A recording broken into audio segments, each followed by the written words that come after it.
The signal from the auxiliary cable is mixed from stereo to mono using a simple passive mixer consisting of two 2 kilo ohm resistors. The mixed auxiliary voltage is what we measured in order to analyze the circuit in our simulation. There is also a 1/4 inch jack for a passive microphone input.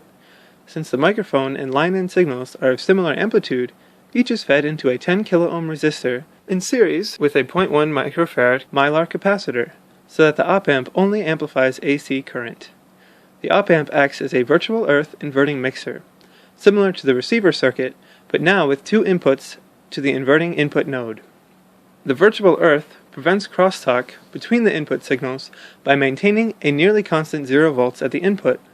Ideally, the sum of the current entering the inverting input node must equal the current exiting the node through the 200 kilo ohm feedback resistor, resulting in a theoretical gain of 20 times the sum of the mic voltage and auxiliary voltage.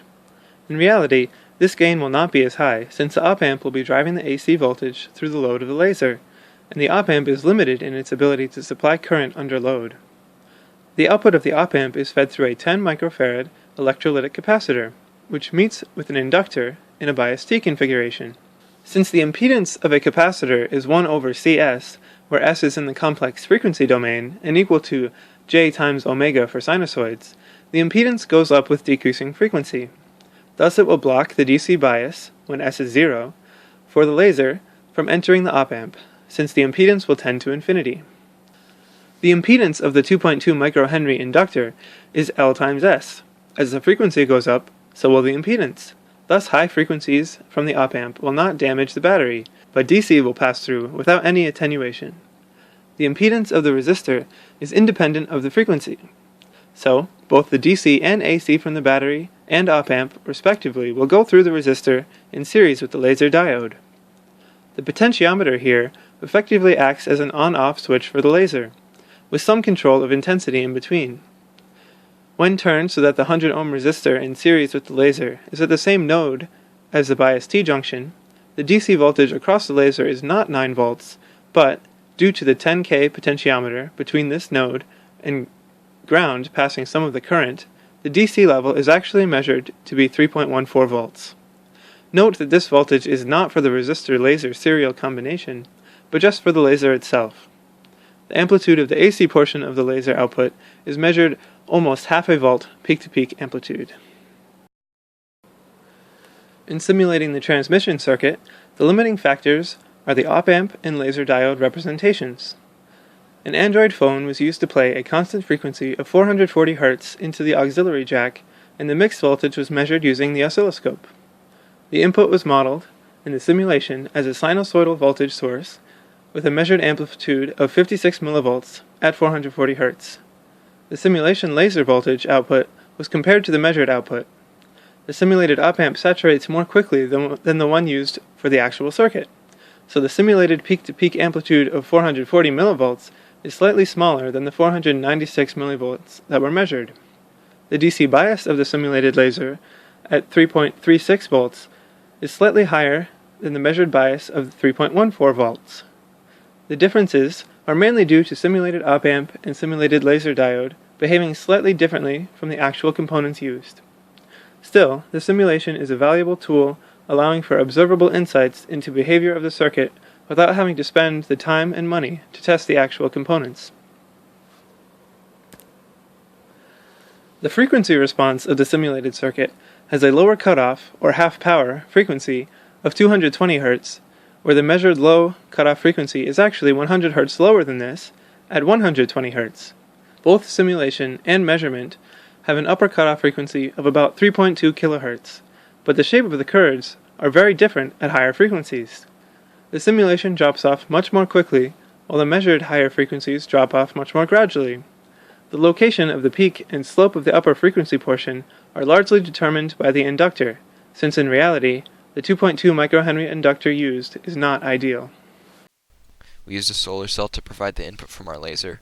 On one side it's connected to ground, and the other side is connected to a 47 microfarad capacitor, which is used to filter out any DC from the signal. The capacitor is connected to one terminal of a 10K potentiometer, which we're using to control the input level. This also functions as a volume control.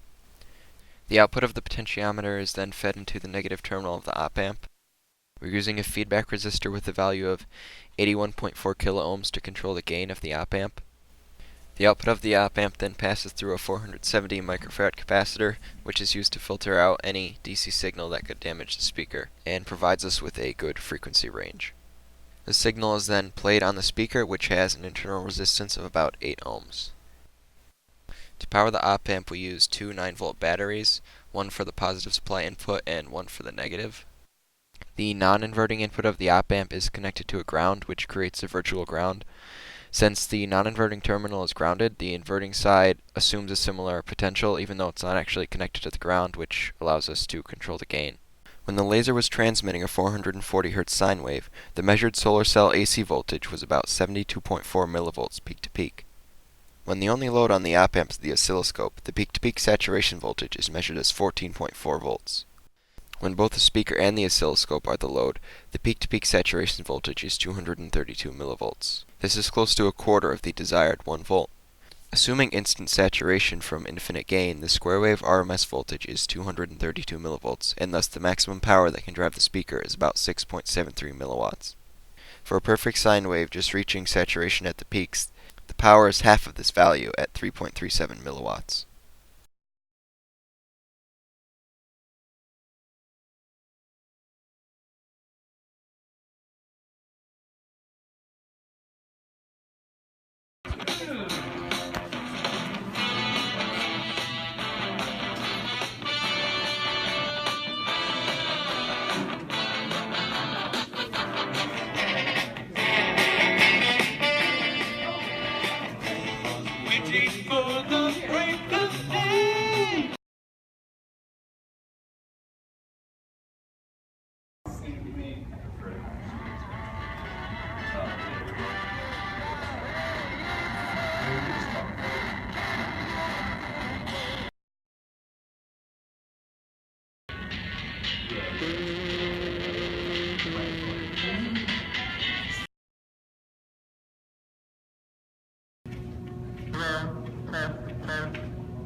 If you just start filling classes,